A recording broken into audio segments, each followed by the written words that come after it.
ಈ ಸಂಘಟನೆ ಹುಟ್ಟಿಕೊಂಡದು ಈ ಸಂಘಟನೆಯನ್ನು ಪ್ರಾರಂಭಿಸಬೇಕು ಎಂಬಂತಹ ಮನಸ್ಸು ಮತ್ತು ಪ್ರಜ್ಞೆ ನಮ್ಮಲ್ಲಿ ಉಂಟಾದದ್ದು ಅದು ಆಕಸ್ಮಿಕವಲ್ಲ.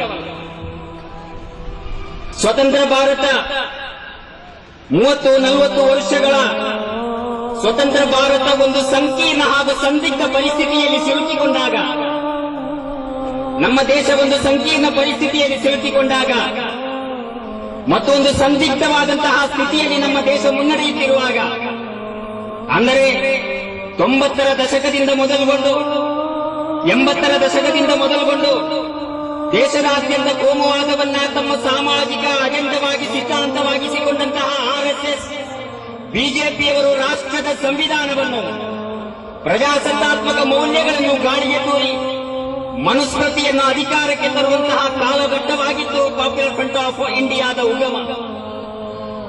ಬಾಬರಿ ಮಸೀದಿಯನ್ನು ರಾಜಕೀಯ ಅಜೆಂಡವಾಗಿಸಿ ದೇಶದಾದ್ಯಂತ ರಕ್ತ ದೋಕುಳಿಯನ್ನ ಹರಿಸಿ, ಜಾತಿ ಧರ್ಮಗಳ ನಡುವೆ ವೈಷಮ್ಯ ಹರಿಸಿ, ರಾಜಕೀಯ ಗದ್ದುಗೆ ಏರಲು ಅಡ್ವಾಣಿ ರಥ ಏರಿದಂತಹ ಸಂದರ್ಭವಾಗಿತ್ತು ಪಾಪ್ಯುಲರ್ ಫ್ರಂಟ್ ಆಫ್ ಇಂಡಿಯಾದ ಹುಟ್ಟು.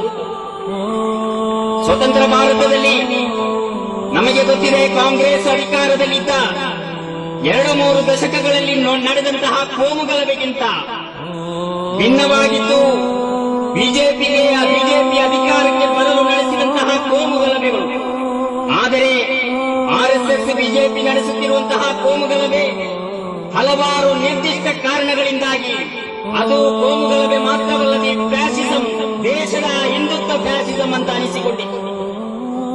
ಫ್ಯಾಸಿಸಂ ಕೋಮುವಾದೀಕರಣಕ್ಕಿಂತಲೂ ಅಪಾಯಕಾರಿಯಾಗಿದೆ. ಫ್ಯಾಸಿಸಂ ಅಧಿಕಾರಕ್ಕೆ ಬಂದರೆ ಮುಸ್ಲಿಂ ಸಮುದಾಯ ಮಾತ್ರವಲ್ಲ, ದಲಿತರು, ಮಹಿಳೆಯರು, ಹಿಂದುಳಿದವರು, ಕ್ರಿಶ್ಚಿಯನರು ಎಲ್ಲರೂ ಅಪಾಯದಲ್ಲಿರ್ತಾರೆ. ಫ್ಯಾಸಿಸಂನಿಂದ ಜಾತ್ಯತೀತ ಅವಕಾಶಗಳು, ಫ್ಯಾಸಿಸಂನಿಂದ ಸಾಮಾಜಿಕ ಅವಕಾಶಗಳು, ರಾಜಕೀಯ ಅವಕಾಶಗಳು ಕಡಿಮೆಯಾಗುತ್ತವೆ. ಸ್ವಾಯತ್ತತೆ ಮತ್ತು ಅನನ್ಯತೆ ಅಥವಾ ಐಡೆಂಟಿಟಿಗಳು, ಮನುಷ್ಯನ ಅನನ್ಯತೆಗಳು ಕಡಿಮೆಯಾಗುತ್ತದೆ ಎಂಬುದನ್ನ ನಾವು ಕಂಡುಕೊಂಡೆವು.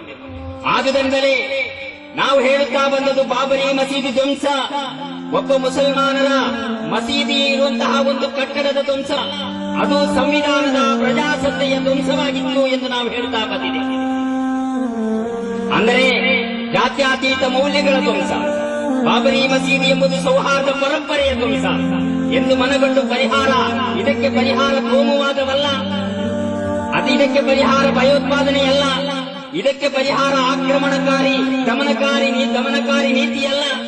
ಇದಕ್ಕೆ ಬೇಕಾದುದು ಅವರು ಉಪಯೋಗಿಸಿದಂತಹ ಪ್ರಜಾಸತ್ತೆಯನ್ನ, ಅವರು ಉಪಯೋಗಿಸಿದಂತಹ ಸಂವಿಧಾನವನ್ನ, ನಮ್ಮ ದೇಶಕ್ಕೆ ನೀಡಲ್ಪಟ್ಟಂತಹ ಸಂವಿಧಾನವನ್ನು ಉಪಯೋಗಿಸಿಕೊಂಡೇ ಇದರ ವಿರುದ್ಧ ಸಂವಿಧಾನದತ್ತವಾದಂತಹ ಹೋರಾಟ ನಡೆಸಿಕೊಂಡೇ ಈ ಫ್ಯಾಸಿಸಂ ಮತ್ತು ಕೋಮುವಾದವನ್ನು ಹೋಗಲಾಡಿಸಬೇಕು ಎಂಬ ಇಂಗಿತದಿಂದ ಪಾಪ್ಯುಲರ್ ಫ್ರಂಟ್ ಆಫ್ ಇಂಡಿಯಾವನ್ನು ನಾವು ಕಟ್ಟಿಕೊಂಡೆವು ಎಂದು ನಾನು ಈ ಸಂದರ್ಭದಲ್ಲಿ ನೆನಪಿಸ್ತಾ ಇದ್ದೇನೆ.